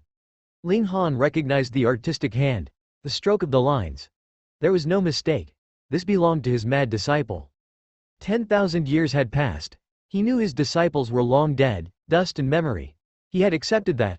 Life, death, and decay were the only constants. But why was his disciple's weapon floating in this cursed river along with these other relics? Suspicion, dark and heavy, flooded his mind. Why? Ling Han's eyes narrowed on the steel. The saber was mangled. The hilt was notched, the blade snapped in half. Yet, because the materials were divine, the edge still gleamed like moonlight, unscarred by 10,000 years of water and time. Zhang Yufeng had been in a war. He had fought a battle so brutal his weapon had shattered, and Zhang Yufeng loved his blades more than his own life. He would have crawled through fire to bury a broken weapon with honor. For it to be floating here, discarded. A cold, sickening dread settled in Ling Han's gut. Did something happen to him? Something I didn't see? In the previous life, his disciples were pill bottles, overflowing with the world's most potent medicines. Their power had skyrocketed. Zhang Yufeng had been at the deity transformation tier, a hair's breadth from the heaven tier. And he had 3 brothers. If one faced a death calamity, the others would have leveled heavens to save him. Could there be a force so dominant it could crush all 4 of them at once? A primal urge roared in Ling Han's chest. He had to get to the source of this river. He had to find the truth. It's mine, back off, it's mine, the crowd erupted. The saber was broken. Its spirit was faded and weak, making it an easy target for the nets. The elites fell upon it like starving dogs. Even a shard of such a tool was a treasure beyond price. A blueprint of ancient martial intent that could elevate a man to a god. Ling Han's gaze turned lethal. That saber is mine. The warriors froze for a heartbeat before exploding into mocking, raucous laughter. A brat in the element gathering tier? Fighting gushing spring tier elites? They laughed, but they didn't stop swinging. There were no rules here. Only the strong held the steel. With a piercing whistle, Ling Han charged into the center of the slaughter. You suicidal worm! The elites roared. The hierarchy of power was absolute. In this world, an element-gathering martial artist was a grandson who knelt before the gushing spring tier. They didn't even have the right to stand in their presence, let alone snatch their prizes. Get lost! One warrior lashed out with a palm strike. Gushing spring masters could manifest their origin power into physical force. Even a careless, half-powered blow was a death sentence for someone at Ling Han's level. Ling Han! Lu Yutong screamed, lunging forward to save him. But she was intercepted. Lu Biyucheng gripped her shoulder like a vice, pinning her. 9th layer against 1st layer, she was helpless. Ling Han didn't look back. He ignored the death coming for him, circulating the indestructible heaven scroll with every ounce of his will. Using the exiting cloud steps, he became a blur of lightning. Who? The elite hadn't expected such terrifying speed. His lazy attack missed, and Ling Han tore through the gap. The others were too busy trying to kill each other to notice a maggot slipping through. Ling Han closed the distance. You dare!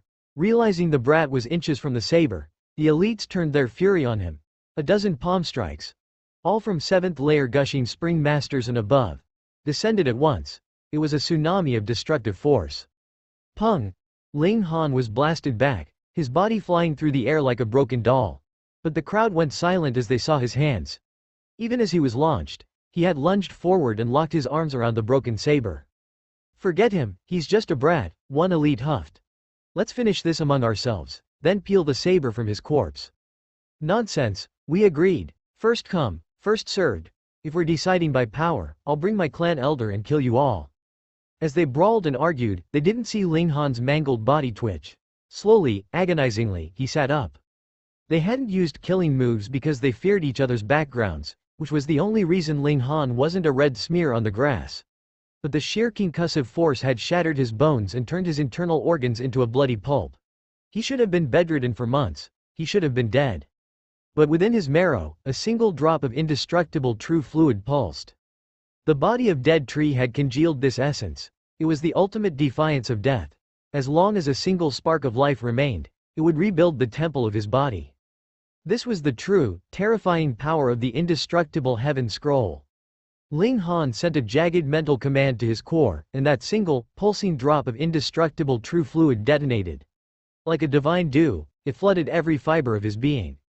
The carnage inside him, the pulverized organs, the jagged bone shards, began to knit back together at a pace that defied the laws of nature. Understand this. Even with his peerless genius, Ling Han had spent 10 millennia in the void of time to grasp just the first layer of the indestructible heaven scroll. How could the essence he congealed be anything less than godlike? It was a miracle that could drag a man back from the brink of the abyss and force new flesh to crawl over shattered bone. It was the ultimate defiance of the grave. What? The exclamation tore through the air. Someone had finally noticed Ling Han sitting upright, his mangled body resetting itself. They were all elites. They knew exactly how much force they had unleashed. They hadn't intended to kill him, but the sheer volume of their combined strikes should have turned his insides into a red slurry. It was supposed to be a lesson for a brat who didn't know his place. Yet there he was, sitting up as if he had just woken from a nap. Their eyes nearly bulged out of their sockets in sheer, unadulterated shock. How? Was he wearing some legendary, god-tier armor that absorbed the impact? It was the only logical explanation. There was no other way a maggot in the element-gathering tier could survive that storm. Brat, hand over that saber. It's a relic of the gods. You aren't fit to touch it, a middle-aged warrior roared, his greed overriding his confusion. Ling Han's eyes snapped open, burning with a cold, predatory light. The true fluid had done its work. He was whole again. He didn't waste a breath on the speaker.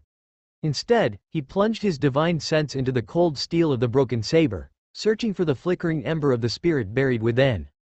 He wasn't a fool. He had used his only, extra life. If he stayed at the mercy of these gushing spring-tier vultures, he would be torn apart. To survive, he had to wake this weapon. He had to breathe life back into the ghost of his disciple's blade.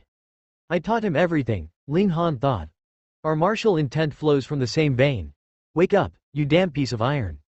You dare ignore me, you little sh*t, Li Yuan. The man who had shouted, felt his pride flare into a murderous rage. These were heirs of the great clans. They didn't take slights from children. He lunged. His origin power condensed into a massive, shimmering palm that clawed through the air toward Ling Han's throat. Li Yuan, back off, another warrior screamed, intercepting the blow. He didn't care about Ling Han. He just didn't want Li Yuan to claim the prize first. Bastard. The battle royale ignited once more. A chaotic swarm of gushing spring elites collided, all of them clawing toward Ling Han like starving dogs after a scrap of meat. They didn't see him as a threat. They saw him as a delivery boy for a treasure. A brat at the fifth layer of element gathering was less than nothing to them. Have you had enough? Ling Han stood up. The roar didn't just come from his throat. It radiated from his soul. His gaze swept over them, heavy with a weight that made the air turn to lead. The warriors froze. For a terrifying heartbeat, it felt as though the boy standing before them wasn't a student, but an ancient, ultimate sovereign. A monster even more powerful than the patriarchs of their own clans. They felt small. They felt minuscule. They felt like ants under the heel of a god. But the feeling passed, and shame replaced it. A brat gave us a fright? Pathetic. Give it here, Li Yuan roared, his hand reaching out to crush Ling Han. Get lost, Ling Han screamed. He swung the broken saber in a violent, horizontal arc. Shua! A blinding flash of light erupted from the blade, screaming through the air like a dying star. Pooh! Li Yuan was thrown backward, his heels digging into the dirt. He clutched his chest, his face turning a sickly, translucent white as blood geysered through his fingers. The silence that followed was deafening. Li Yuan was at the 9th layer of gushing spring. One casual wave from an element-gathering brat had nearly gutted him. It was impossible, it was insane. The saber. It has to be the saber. They had found damaged tools before, but they were always dead. Mere husks of iron useful only for study. But Ling Han had just woken a ghost. He had activated a sentient tool. Ling Han stood his ground, the broken blade humming in his hand. You all seemed to be having such a grand time ganging up on me earlier, he whispered, his voice dripping with venom. Where's that energy now? Hiss. The crowd recoiled. The power dynamic had flipped in a heartbeat. The prey had suddenly grown fangs that could tear through gushing spring armor. Ling Han didn't wait. He pounced. He became a whirlwind of cold, white light. The saber spat out flashes of ancient, celestial power that no gushing spring warrior could hope to parry. One by one, the elites were sent flying, their screams punctuating the air as the saber's light scorched through their defenses. How? He actually resuscitated it. I don't believe it, not even a spiritual ocean master could wake a dead spirit. How is this brat doing it? Their disbelief didn't stop the pain. Ling Han was relentless. He remembered every blow they had landed on him, and he repaid them with interest. Lu Bu Cheng stood on the sidelines, his face twitching in a spasm of terror. He thanked whatever gods were listening that he had stayed his hand to stop Lu Yutong. If he had joined that pylon, He would be among the broken bodies currently decorating the riverbank. To be thrashed by a child, it was a humiliation that would haunt them to their graves. Finally, Ling Han lowered the blade. He glanced at Liu Biucheng, a look that made the older man's blood turn to ice. Ling Han sighed inwardly. The saber was too broken. The spirit was long dead. He had only managed to stir a tiny, fading scrap of its consciousness because their souls were linked by the same martial lineage. It wouldn't last. A few more strikes, and it would return to being nothing more than a very sharp piece of scrap metal. Ling Han, are you okay? Liu Yutong and Li Si-chan rushed to his side.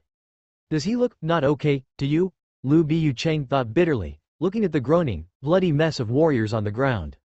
Ling Han ignored the chaos. His mind was a storm of dark thoughts.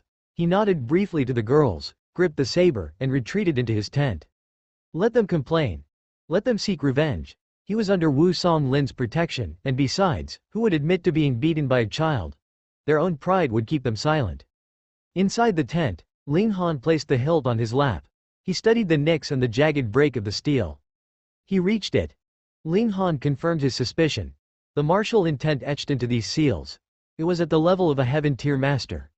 His disciple, Zhang Yufeng, had achieved the impossible. He had reached the summit. But the weapon of a heaven-tier sovereign had been shattered. Its spirit had been executed. Ling Han's grip tightened on the cold hilt. What kind of nightmare could break a heaven-tier master? What happened to my boy?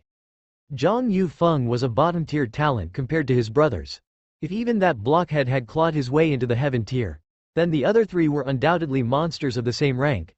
If the four of them had stood together, Ling Han couldn't imagine a single force under the heavens capable of breaking them. Yet here was the proof. Zhang Yufeng's pride and joy, shattered into a jagged, pathetic shard, floating in a sewer of history alongside a mountain of other corpses. Was there a massacre? Did the gods themselves descend to slaughter the heaven-tier sovereigns? Ling Han's knuckles rapped against the cold, broken steel. He didn't care what stood in his way. He was going to the source. He was going to find the truth, even if he had to tear the mountain apart.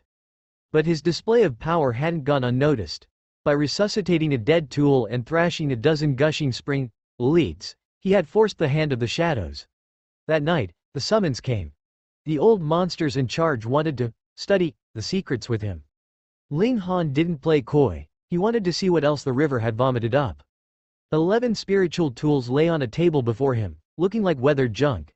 To the uninitiated, they were scrap iron. To those who knew, they were the most lethal, priceless relics in Rain Country. Young friend Ling, began Zhao Wu Shui, a 9th-layer spiritual ocean warrior. In his youth, he was a legendary dandy known as Nobleman Wu Shui, a heartbreaker of the imperial city. Now, he was just a withered husk, desperate for a breakthrough to the spiritual pedestal tier before death claimed him. How did a boy of your level wake a sleeping spirit? Ling Han offered a thin, mocking smile. I don't have a clue. I touched it, and the blade decided it liked me. Maybe it sensed my charm. The 7 elders around the table bristled, their faces darkening with a suppressed, murderous frustration. They didn't believe a word of it. But with Wu Songlin's shadow looming over Ling Han, they didn't dare pull his fingernails out just yet. A coincidence, then, Zhao Wu Shui sneered, his eyes like cold flint. How fortunate for you. Fortunate indeed, Ling Han laughed. He reached out and snatched up another tool, turning it over in his hands. The elders watched him like hawks. They memorized every twitch of his fingers, every breath he took, hoping to catch the trick to waking the steel. They were destined to be disappointed. To Ling Han, these tools were silent because their martial intents were foreign trash compared to his own. But his heart grew cold as he inspected them. These were all level 9 tools, heaven-tier artifacts. In his era, there were 7 sovereigns. After his death, even if his 4 disciples ascended, that made 10. But here on the table lie 11 different martial intents, 11 distinct heaven-tier masters. And these were just the failures that had been caught. How many hundreds of perfect tools had already screamed into the sky and vanished? 100? 1,000 heaven-tier warriors? It was impossible. Had the world gone mad after he died? Had the heavens opened the floodgates of power? Or was there something far more sinister at work? Unless he reached the source, he was just a blind man screaming into the wind. Ling Han dropped the tool back onto the table with a dull thud. Have you old men found a way through the wall at the source yet? The elders flinched at his casual tone. An element gathering brat addressing them as equals? It was a slap in the face. But again, They swallowed the insult for the sake of the alchemist headmaster. The blockade is absolute, Zhao Wushui sighed.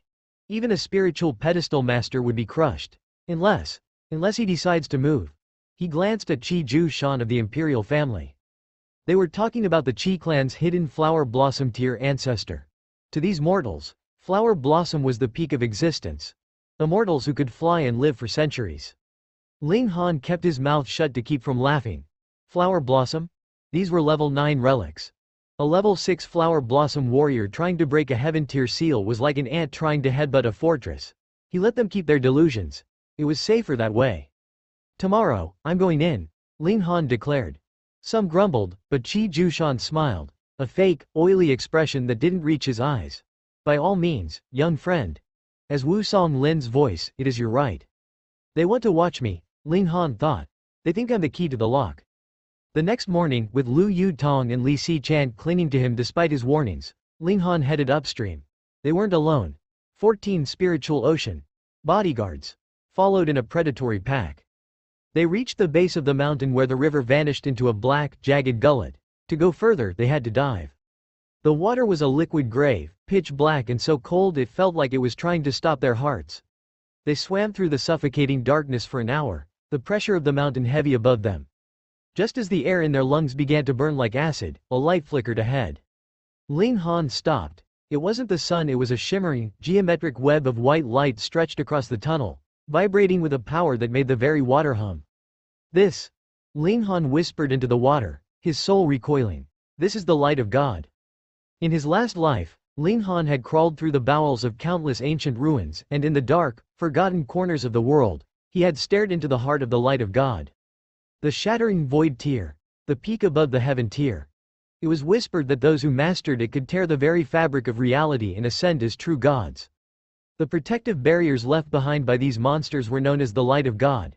In his desperate, past life search for a path to that ultimate ascension, Ling Han had scoured the world. He had seen this light too many times to count. But rumors are usually lies told by the weak. Based on his own brutal deductions, the light of God wasn't a trap set by the living, but the radiant, rotting leftovers of a shattering void warrior's corpse. Ling Han's mind raced with dark possibilities. Did a shattering void warrior rise in that era? Did Zhang Yufeng and the others throw their lives away trying to slay a god? If a master of that caliber had unleashed his true might, it wouldn't be strange for a dozen heaven-tier sovereigns to be turned into red mist. Or perhaps they had found the tomb of such a legend and slaughtered each other over the scraps, their spiritual tools shattering in the crossfire of their greed. Looking at the shimmering web before him, Ling Han was inclined to believe the first theory. It felt more like a massacre than a duel. Young friend, is there any way to break this cage? Zhao Wushui asked, his voice trembling with a mix of fear and desperate hope. There is, Ling Han said, his voice flat. If it were any other seal, he might be as blind as they were. But this was the light of God. In his past life, he had picked this lock 100 times. It wasn't about raw power, it was about the right keys. What? The group gasped as one. Zhao Wushui had only asked to fill the silence. He never expected this brat to actually have an answer. Is that the truth? Doubt immediately followed the shock. To these old men, Ling Han was a maggot in the element gathering tier. How could he possibly understand the physics of a god's light? Believe me or don't. I don't care, Ling Han snapped. But if you want me to tear a hole in this seal, I need ingredients. Get them for me, and I'll open the door. Ling Han began to rattle off a list. As the names of the herbs and minerals left his lips, the faces of the elders turned a sickly shade of green. Some looked like they were about to have an aneurysm. The list wasn't just expensive, it was a demand for their entire family fortunes. Gather the items. Until then, don't bother me, Ling Han growled. He turned his back on them, leading the two girls back through the dark water and leaving the elites to choke on their indecision. Do we trust the brat? Zhao Wushui broke the silence. He represents Wu Song Lin. He wouldn't dare lie to the great clans. But he's a child, 16 years old. How can he have such knowledge? The ingredients he asked for. It's not a decision for us. We need to send word to the imperial city, immediately. Within a day, the reply birds returned with a frantic yes.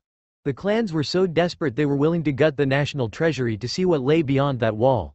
4 days later, the air in the camp changed. Powerhouses of the spiritual pedestal tier had arrived, personally escorting the treasures Ling Han demanded. Little fellow, you're quite the scholar, aren't you? A kind, grandfatherly old man stepped into Ling Han's tent. He smiled with a terrifying serenity. Lu Yutong recoiled in visible fear.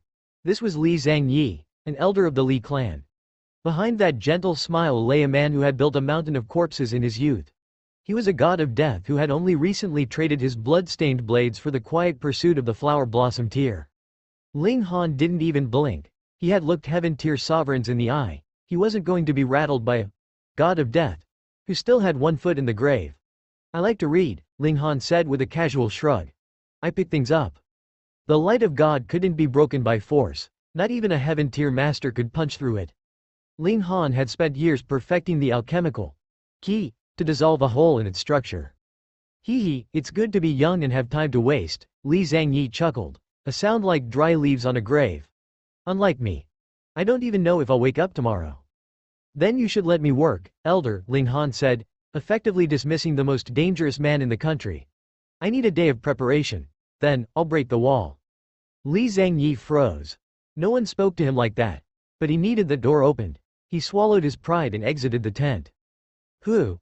The old ghost is finally gone. Ling Han exhaled. He immediately turned to the massive pile of priceless ingredients. He began snatching the rarest items. Things that had nothing to do with the seal. Lu Yutong and Li Si-chan watched in stunned silence as he began concocting pills with a feverish intensity. He was abusing his power on a cosmic scale. He had tricked the imperial family and the 8 great clans into paying for his personal alchemical upgrade. He was likely the only person in history with the balls to scam an entire nation at once.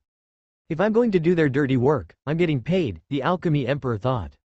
He worked through the night, his cauldron glowing with a fierce light. At dawn, he tossed a bottle to each girl. You're cut. Keep your mouths shut. 4 transformations pill. Ancient clear pill. Li Si-chan's eyes nearly popped out. These are legends. No one in this era can make these. What are they? Lu Yutong asked, her voice shaking. They are cultivation catalysts, Li Si-chan explained, her voice breathless. They are 10 times more potent than anything we have. The 4 transformations pill will rocket a gushing spring warrior toward the next tier, and the ancient clear pill is a godsend for element gathering. Lu Yutong stared at the bottle. If she took this, she could reach the 9th layer of gushing spring in a year. She could be a spiritual ocean master by 20. Ling Han smirked. He didn't tell them that his pills were 13-star quality, another 30% stronger than the legends. He didn't want them to actually faint. Doing something for free was a concept completely alien to Ling Han's soul. These vultures wanted him to pick the lock on a god's cage. Fine. But they were going to pay a blood tax in rare herbs that would fuel his own rise to power. In his mind, it was a bargain.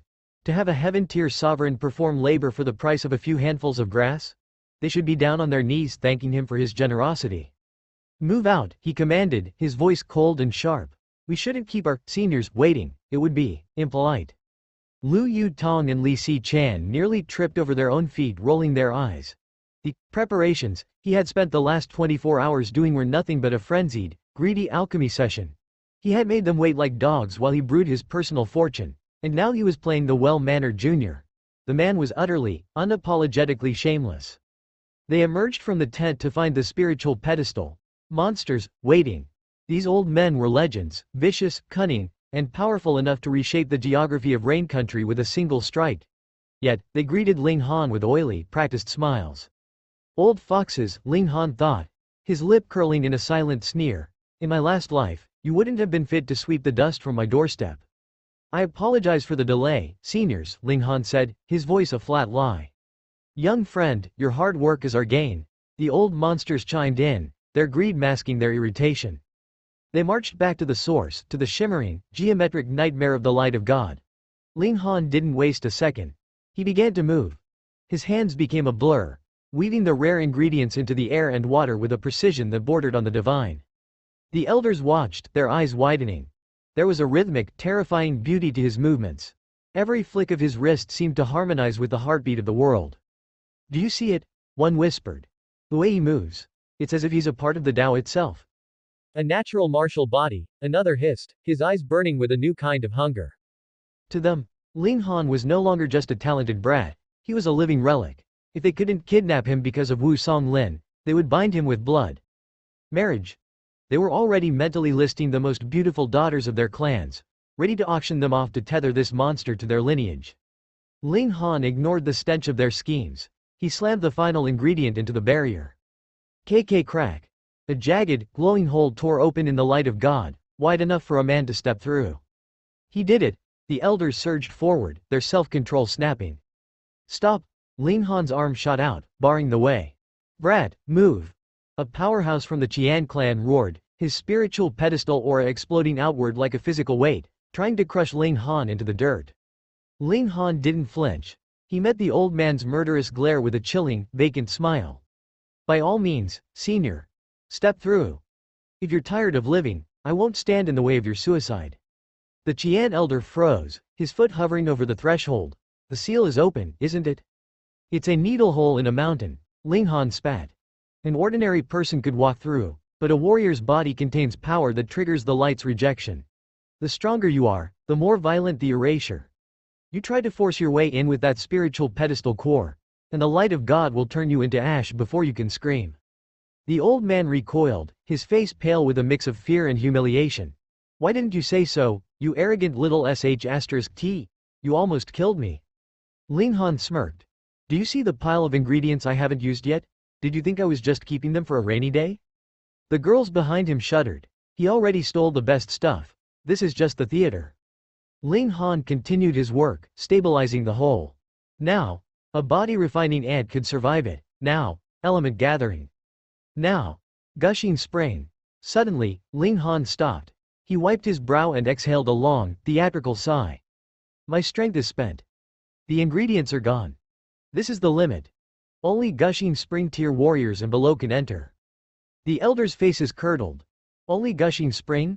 It was a calculated lie. Ling Han could have opened it wider, but he wasn't about to let these old monsters in to snatch the best treasures.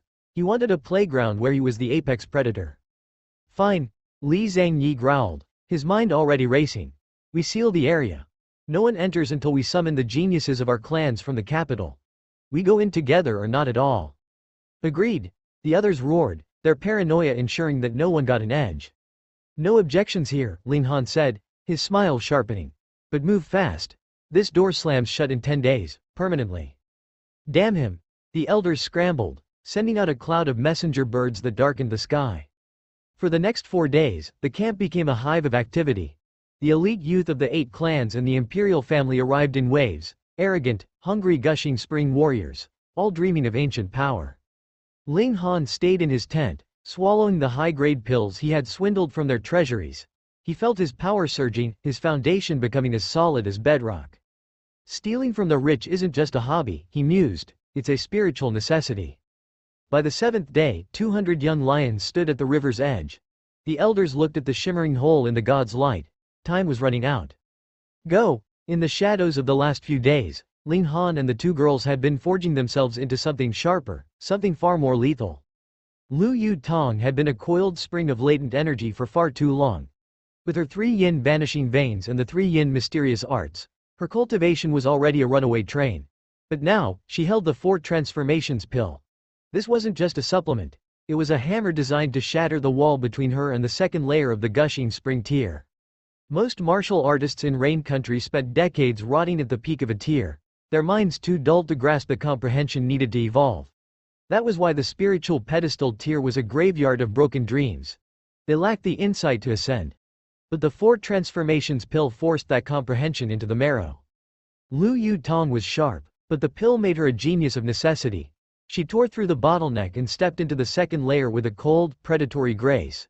She didn't stop to greedily hoard more power. Under Ling Han's tutelage, she spent her days tempering her foundation like a master smith folding steel. She knew that a house built on sand would collapse under the weight of the higher tiers. Then, Ling Han gave her the 4-season sword technique. This was a black-grade high-level martial art, a treasure so rare it likely sat only in the Emperor's private vault. Watching a gushing spring elite beg an element-gathering youth for martial guidance should have been a farce, but to Lu Yu Tong and Li Si Chan, it was the only reality that made sense. Ling Han was a monster draped in human skin. If he had suddenly manifested heaven-grade techniques, they wouldn't have questioned it, they would have just breathed a sigh of course, and moved on. Li Si Chan had clawed her way to the 4th layer of element gathering, overcoming the medicinal immunity that plagued most alchemists. Meanwhile, Ling Han had reached the 6th layer. His level was low, but his lethality was a nightmare. Between his 5 elements origin nuclei, his 6 flashes of sword chi, and the body of dead tree, his raw power was a 15-star apocalypse. His defense? A terrifying 20-star fortress. It's not enough, Ling Han growled, shaking his head. He was a god trapped in the body of a peasant. Until he hit gushing spring, the black grade techniques remained locked to him. He was sitting on a mountain of gold and couldn't spend a cent. Lu Yu Tong just rolled her eyes. The man had gone from a body refining cripple to a 6th layer element gathering freak in 6 months, and he had the audacity to call it slow. They stepped out of the tent and the air immediately curdled. Yu Tong, you're finally here, a young man intercepted them. Hu Bo. Watch my sword, you bastard. Lu Yu Tong didn't waste words. The memory of Hu Bo's rampage at the Ling clan, the blood he spilled just to find her, burned in her gut like acid. She drew her blade in a single, fluid motion of hate. What? Hu Bo's face twisted. 2nd layer of the gushing spring tier. Half a month ago, she was a fresh recruit to the tier. Now, she had surpassed him. He was still grinding at the peak of the 1st layer, hailed as a genius by his clan. Compared to her, he looked like a slow-witted child. The air shrieked as their blades collided. Ding, ding, ding, ding. Sparks showered the ground like dying stars. Hu Bo was desperate. If he lost to the woman he was hunting, he'd never be able to show his face again. He fought with the frantic energy of a man trying to save his dignity, relying on his stabilized foundation to hold back the raw, unrefined power of her breakthrough. Around them, the geniuses of the 8 clans and the imperial family began to buzz like flies. Is that the Lu clan pearl? When did she become a god? 6 months ago she was element gathering. This is impossible. That flower isn't just beautiful, it's grown thorns that can disembowel you. I don't care. A woman that's strong, I want her. Lu Yu Tong heard nothing but the blood rushing in her ears. Her rage was a fire that needed more fuel. She shifted her stance, and her aura suddenly turned solemn, heavy with the weight of the changing world. 4-season sword technique. She lunged. Shua. The air turned frigid. It was the spring rain sword, the first movement of the cycle. Droplets of moisture materialized in the air, dancing along the arc of her blade. It was a scene of haunting, lethal beauty. The crowd went silent, mesmerized. Her sword was a rainbow, her body was jade. She moved like a painting come to life, a vision so staggering that even the most hardened warriors felt their hearts waver. But for Hu Bo, there was no beauty, only the terrifying realization that he was about to be cut down in a storm of spring rain. Hu Bo didn't have the luxury of a refined state of mind.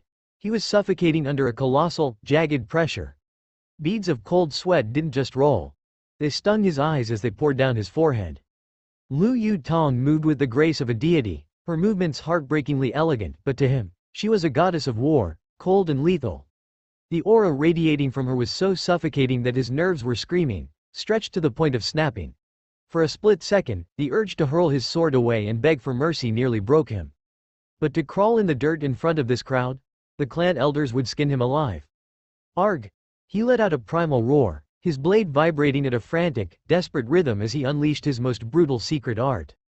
Cloud-slashing sword. It was the Hu clan's pride, a black-grade technique, but it was only a low-level one. The mid-level secrets were guarded like dragon's gold by the elders. A pup like him, newly birthed into the gushing spring tier, wouldn't be allowed near them until he proved his blood was entirely owned by the clan. Hong! The collision was explosive, a violent eruption of sparks and steel.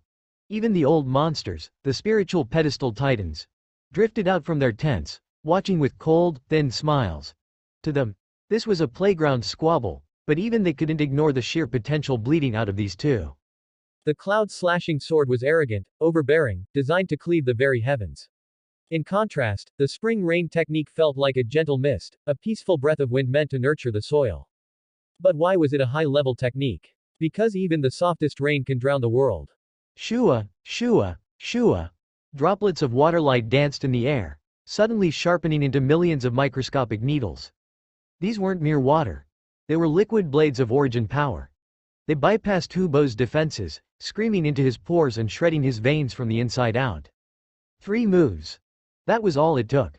Hu Bo's strength didn't just drop, it plummeted. He wasn't just losing, he was being systematically dismantled. Ling Han watched, a small, cold nod of approval touching his lips. Yu Tong was a natural. She had grasped the killing intent hidden in the beauty.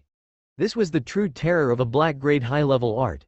The ability to bend the world's spiritual qi into a weapon of absolute slaughter. This is wrong. Hu Bo isn't some weakling. He's a top-tier figure in the capital's third rank.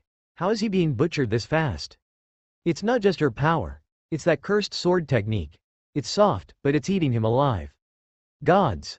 If that were me, I'd be under her heel in seconds. The young geniuses whispered in horror, but the old monsters were silent, their eyes filled with a growing, jagged dread. They knew that if they suppressed their power to match hers, even with centuries of blood-soaked experience, they would struggle to fight her to a draw. Black-grade high level, the elders mouthed to one another. Their gazes shifted, piercing the Lu clan elder like daggers. This broke the balance of power between the 8 clans. The Lu clan elder felt a cold sweat break across his back. He cursed Yu Tong in his mind. Stupid girl. This was a trump card. Why reveal it here? You've turned us into a target for every greedy shark in the country. But even he was reeling. Where the hell did she find such a technique? Yu Tong let out a sharp cry, her blade becoming an extension of her soul. In the eyes of the crowd, she was a fairy of the Jade Lake, dancing through a rainstorm of her own making. It was a scene of such suffocating beauty that the younger men forgot to breathe. Enough! The Hu clan elder's voice boomed like thunder. He thrust out a hand, his origin power manifesting as a gargantuan, shimmering palm that slammed between the two fighters. This is a mere spar. A tie. Let it end. A tie? The crowd sneered inwardly. 3 more moves and Hu Bo would have been a corpse or a cripple. But nobody dared to challenge a spiritual pedestal titan unless they were eager to visit the afterlife early. Yu Tong retreated, her heart burning with unresolved fury. She hadn't wanted a win, she wanted to break him. Hu Bo stumbled back, his face a mask of humiliated confusion. But when his eyes fell on Yu Tong standing submissively beside Ling Han, his confusion turned into a murderous, black hatred. That brat. Still pestering my prize. He wasn't the only one. Hundreds of eyes fixed on Ling Han, their gazes dripping with lethal envy. They realized he wasn't just standing with one beauty, Li Si Chan. The other pearl of the imperial city was right there. The twin pearls. The 2 most desired women in the empire. Both trailing behind this element gathering nobody?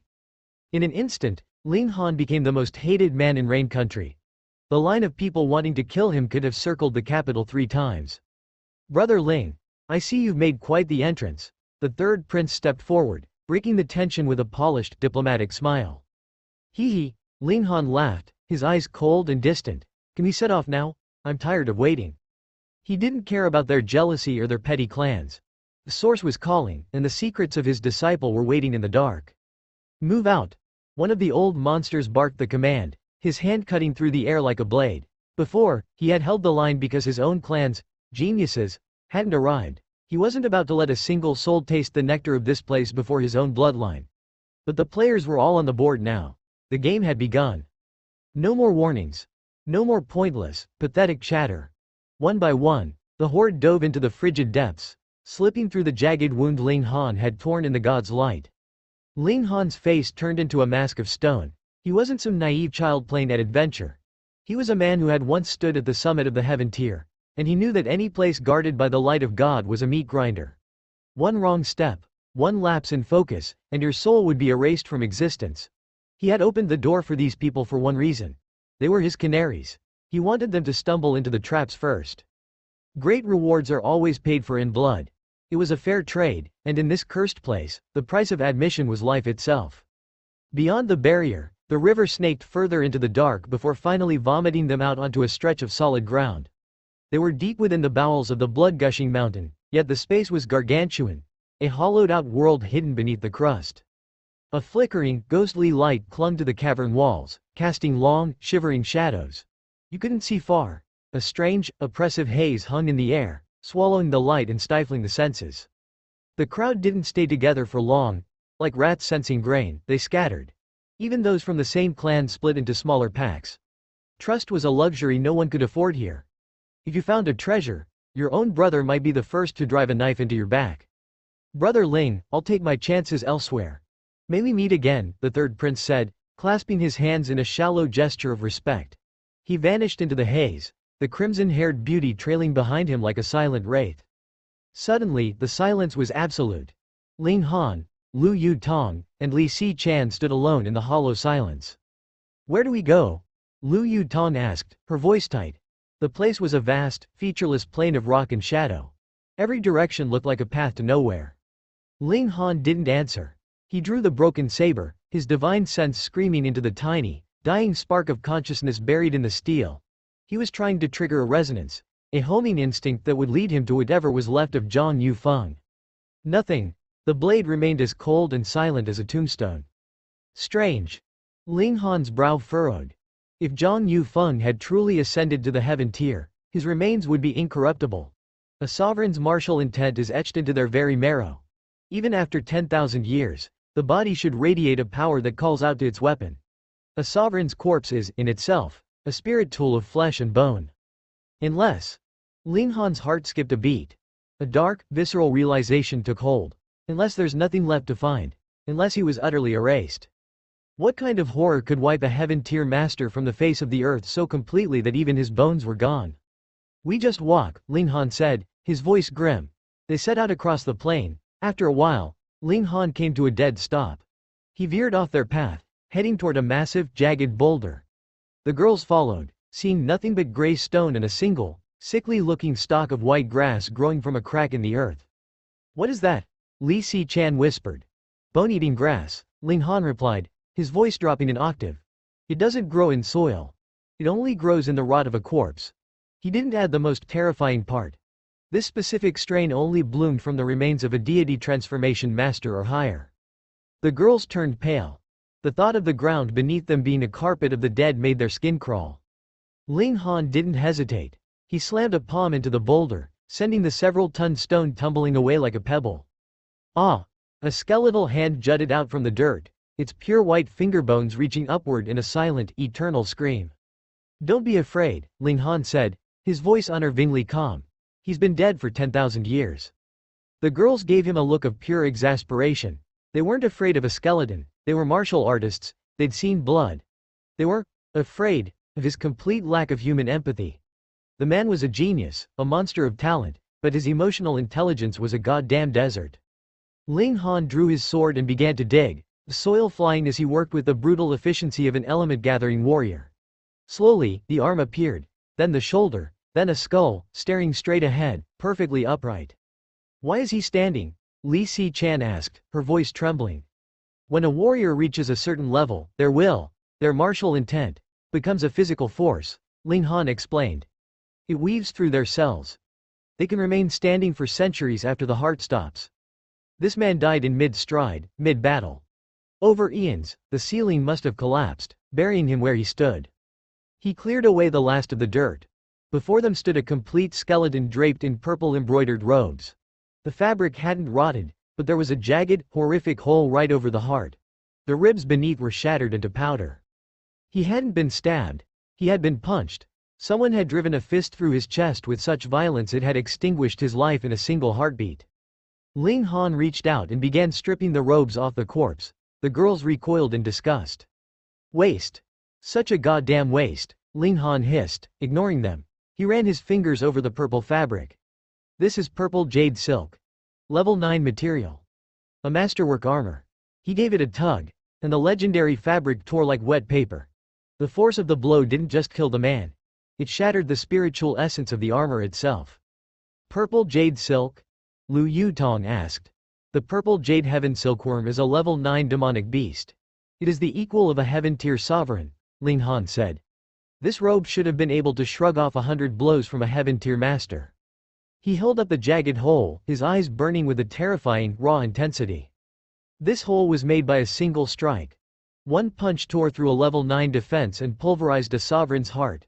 He looked up into the darkness, his voice a low, brutal growl. "This is the proof. The shattering void tier. It wasn't just a legend. The gods were real, and they were here." Ling Han's previous life had been snuffed out because of his obsession with the shattering void tier. Seeing proof of its existence now sent a jolt of raw, electric excitement through his veins, but as the thrill ebbed, it was replaced by a cold, hollow dread. Zhang Yufeng had been a titan. Why would he, and so many others like him, throw themselves into a meat grinder they couldn't possibly win? In the world of martial arts, the gap between tiers is a canyon. At the element-gathering tier, Ling Han could punch upward and bruise a gushing spring warrior. But at the heaven tier, a single layer of difference is the distance between a speck of dust and the sun. A shattering void warrior would be a literal god, invincible, untouchable. Why did you fight? Ling Han wondered. Why would so many of you, idiots, choose to die against a god? Beside the standing corpse lay a sword. It was a holy relic, a vessel for the dead warrior's martial intent. But the moment it felt the open air, the blade shrieked to life, transforming into a streak of rainbow light that shot toward the river and vanished. Ling Han's jaw tightened. He was too weak. The greatest treasures in existence were slipping through his fingers like water because his cultivation was pathetic. It was a bitter, soul-crushing realization. Wait! His eyes locked onto a ring on the skeleton's finger. A warrior of this caliber didn't wear jewelry for fashion. This was either a meditation focus or, more likely, a spatial ring. Ling Han pried it from the bone. He swept his divine sense over it and felt the rush of a massive victory. It was exactly what he needed. A pocket of private dimension for storage. Your smile is disturbing. What is that? Li Si-chan asked, backing away. Ling Han's grin was jagged and feral. Watch closely, Ling Han laughed. He slipped the ring on, pulled a pill bottle from his pocket, and with a sharp shoo, the bottle vanished into thin air. What? The girls gasped. No applause. Ling Han smirked. He began methodically, vanishing, his money and pills into the rain. This wasn't just a toy, it was a house-sized vault that kept his secrets safe from the prying eyes of this backwater country.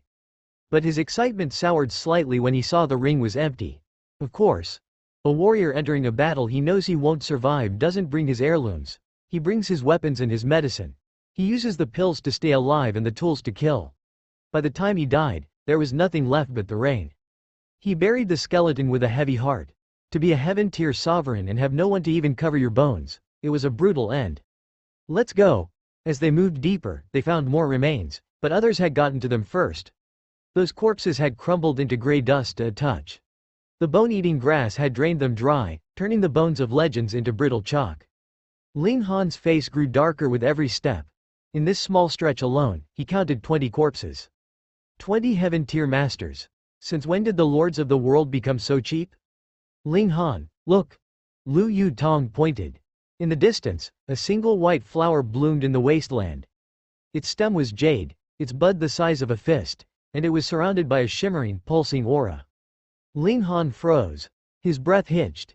Even as a former sovereign, he was staggered. The light flickering around the petals was the exact same radiance as the light of God. This wasn't a rare herb. This was a level 10 spiritual medicine. A godly medicine. This is it. The ultimate jackpot, Ling Han whispered, his eyes burning with a manic light. In his last life, level 9 was a myth he chased. Now, a level 10 miracle was growing in the dirt before him. Could this be the key? Could this flower bridge the gap to godhood? He lunged toward it, his heart hammering against his ribs.